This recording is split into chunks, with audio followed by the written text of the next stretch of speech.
Vous avez sûrement déjà entendu ceci.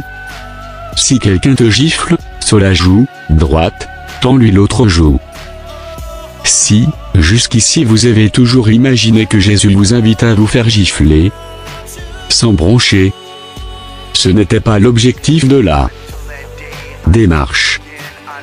L'idée n'est donc pas de se dire qu'il faille se laisser maltraiter, et suivre cet exemple, et encore moins sans le comprendre. Et se contenter de le faire, juste histoire d'appliquer, et d'obéir. Car cette phrase de Jésus invite celle ou celui qui l'entend ou la lit à être interloqué. Interloqué car cette métaphore nous paraît inimaginable et inapplicable. Se laisser gifler nous paraît inacceptable et surtout impossible à envisager. Cela nous semble tellement humiliant, non? Alors pourquoi Jésus utilise une telle métaphore? Car cette métaphore ne dirige pas notre attention sur l'idée de se laisser faire et de subir, en serrant les dents. Elle cible un autre objectif. En réalité, au-delà de la gifle en elle-même. Cette métaphore cible l'état d'être, un état d'être précis. Et notamment concernant le moi ou l'ego. Il est plutôt question de l'absence de réaction du moi. Jésus signifie à travers cette métaphore l'idée d'aller au-delà du moi. Soit en comprenant que toute réaction de défense, en toutes circonstances, ne fait que renforcer la densité de l'ego, autant que l'idée de la réalité du moi. Ainsi, chaque réaction de l'ego consiste à valider non seulement son existence mais aussi renforce la notion de sa réalité, et donc, renforce chaque fois l'illusion qu'il y a un moi à protéger, valoriser, consoler, d'une manière ou d'une autre.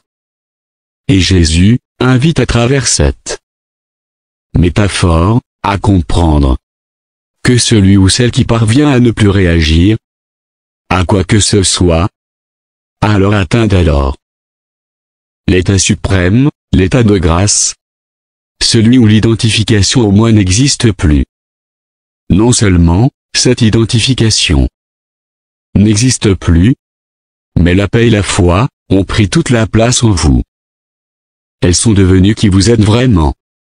L'absence de réaction du fait de l'absence d'une identité nommée le moi sera donc atteinte véritablement, ou aura atteint son état ultime, le jour où vous serez en mesure de vous faire gifler et de tendre l'autre joue.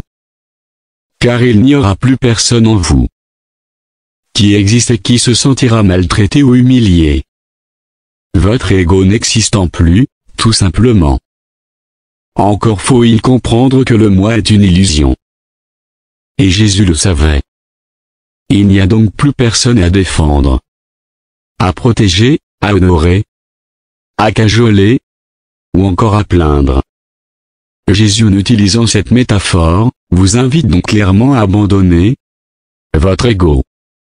Car Jésus avait bien conscience que chaque réaction dans le quotidien est significatif de l'idée qu'il faille défendre, protéger absolument ce moi, cet ego. Jésus lui-même n'en avait plus, et d'ailleurs combien de fois a-t-il dit simplement « Je suis ». Par conséquent, si vous voulez diminuer votre niveau de souffrance et de résistance à la vie, faites en sorte de surveiller avec vigilance chacune de vos réactions, qui tendrait à renforcer à chaque fois l'idée d'un ego qu'il faille protéger et défendre. Se faire donc gifler ne peut être envisagé que si l'identification au moi n'existe plus. C'est cela que Jésus vous invitait à réaliser. Pensez à partager cette vidéo.